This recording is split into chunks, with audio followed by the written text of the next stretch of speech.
My first guest is a very talented actor that you know from his work in the Marvel Cinematic Universe. Now he is starring in the highly anticipated new film Cherry, which hits select theaters Friday and will be streaming on Apple TV+. Starting March 12th, here is Tom Holland. Tom, it's great. Hey, Jimmy. It's a pleasure to meet you. Thank you so much. Thank you, mate. Nice to meet you too. I'm a big fan. I wish you could be here in person, but I hear that you've gotten very comfortable doing virtual press. If you know. Yes. Well, maybe a little too comfortable. I want to show you something. You posted this photo recently of your virtual press look. It made me laugh. Let's have a look. Oh yeah. Yeah. It's only the waist up, man.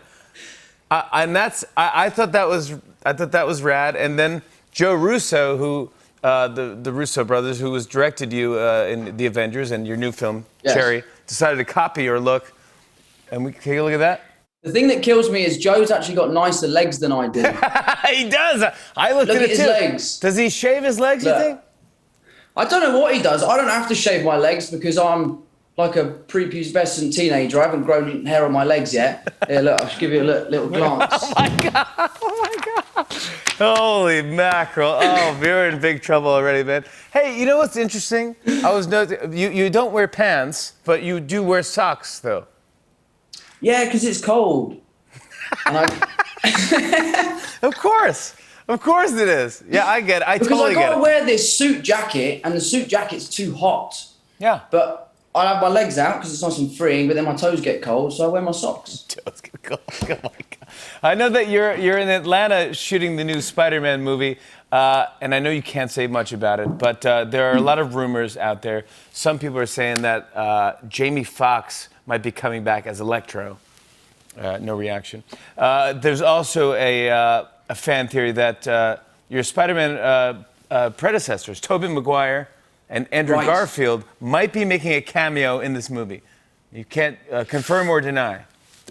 It would be amazing if they were, because they haven't told me that yet, and I am Spider-Man, and I've read the script from beginning to the end, so it would be a miracle if they could have kept that from me. Yeah. But at the moment, there is no cameo from the two boys. But they do keep things from you, though, don't they? Yeah, and it actually is getting to the point where it's really frustrating. Yeah. Because I feel like now I've progressed. I'm a trustworthy member of the Avengers, and I haven't really ever spoiled anything. Well, there's a few things, but like no big things. You actually have. We'll leave it at that. But there's one rumor that you can exclusively confirm tonight. And this will be the first Spider-Man movie with two Hollands in it. Your little brother, Harry, will be in the movie. Is this correct? Yes, this is correct, yeah. Who does he play? And has he shot his part yet? Yes, in Cherry, he has a small cameo in Cherry, and he plays a character called the Shaker Kid, and he's a drug dealer. So we kind of had this idea that in every film I would be in, that Harry would reprise his role as the Shaker Kid. So he is back again in his own sort of weird MCU cinematic universe cameo as the ecstasy-dealing Shaker Kid. Yeah. Unbelievable. He's already being typecast. I know, it's terrible. Bless him. It must be really difficult for him. Is it fun shooting with your brother, or do you pick on each other, or how's it work? It's interesting. In the scene, he gets flipped upside down. Spider-Man webs him upside down. And then he's swinging back and forth while I'm having an argument with someone, and he's kind of swinging through frame.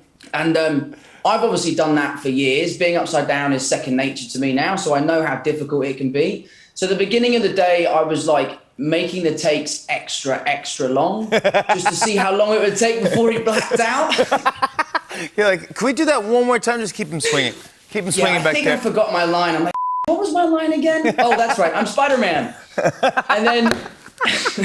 That was the line. Sorry, my bad. I forgot. I thought I was Batman for a moment. I'm Spider-Man. That's exactly correct. But then towards the end of the day, I really did start to get worried about him. And I was sort of saying to the director, like, listen, man, we've got to move on now. Look at him. He can hardly speak anymore. He's blue, yeah. Yeah, bless him. It's a funny scene, though, and it was really fun for me to get to share that moment with him. I'm sure my mum and dad will be very proud. That's cool, bud. One of the stages where you're shooting Spider-Man 3 is actually the same place that you originally auditioned for the role of Spider-Man. And I was just gonna... Yeah. What was that like? And does it, in a weird way, does it bring back flashbacks of, like, auditioning and going like, Because I remember auditions and I never liked them. Yeah, it's an interesting feeling because I walk on stage and I have that moment of panic of like, I haven't done my lines. I'm gonna ruin the audition. I'm not gonna get the part. And then I sort of look back at my trailer, which is now way bigger than it used to be, and I go, I'm okay. I'm on the third one. I'm fine. This is all good. Yeah, exactly. It's all good. I want to talk to you about your new film, Cherry. You're incredible in this. Congrats, and it's already getting all sorts of awards buzz. The movie is about a lot of things.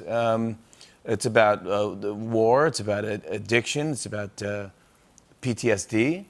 Can you talk about why it was important for you to tell this story? I think firstly, I needed to sort of educate myself on the problem. The opioid epidemic wasn't something I knew particularly very much about. And I think one of my favorite things about the film is my character doesn't have a name. And the reason he doesn't have a name is because it's not the story of one person. We're telling the story of millions of people around the world who are suffering from this problem that is addiction and PTSD. So for me, I wanted to make this movie because I wanted to help shed light on a problem that is on everybody's doorstep. It's seemingly invisible. The battle against addiction is one that always seems to be fought in the shadows. Yeah. So I hope that people can watch this film and feel more confident about opening up, seeking help. I think seeking help is something that people should be heralded for and congratulated, saying that you've recognized you've got a problem, you're seeking help, and I'm really proud of you. But unfortunately, that isn't the case. So I hope that this film can really kind of turn people's perspectives on what it means to be an addict and suffering from PTSD. In this movie, it follows your character through lots of different phases, including being a heroin addict. And yes. I read that you lost 30 pounds to do those scenes, and I heard that it wasn't shot in order. So you actually had to... Why? Why not shoot it in order? What are they? I think that's just the natural way of doing an independent film. The schedule kind of is always going to be complicated. Yeah. The thing for me was that we had a 3-month period before we started shooting where I could lose the weight. We then shot for about 8 weeks where I was doing the dope life section of the movie and obviously maintained that weight loss. And as we then went into the chapters of him falling in love, him joining the army, him fighting in Iraq, I could slowly put the weight back on. But during that part of the film, the Russos wrote this new section for Dope Life, which is the section where my wife overdoses, and I go to the car and I have that awful scene in the car. And I remember them pitching me the idea, and I love the Russos. I would do anything for them, but I genuinely felt like they were trying to kill me. You're messing with me, right? You're like, I just gained all the way back. You're joking, right? Yeah. I was like, is this a joke? Is someone filming me? Are you trying to get me to flip out? What's going on here? But yeah, no, so I had to start trying to lose weight again. And then we filmed those 3 scenes. And I'm really proud we did. I think they really helped the film. I think they helped the narrative of telling the story of how tragic, the lives of these people can be. But it was tough. It was tough to say the least. I want to show everyone a clip. Here's Tom Holland in Cherry. Take a look.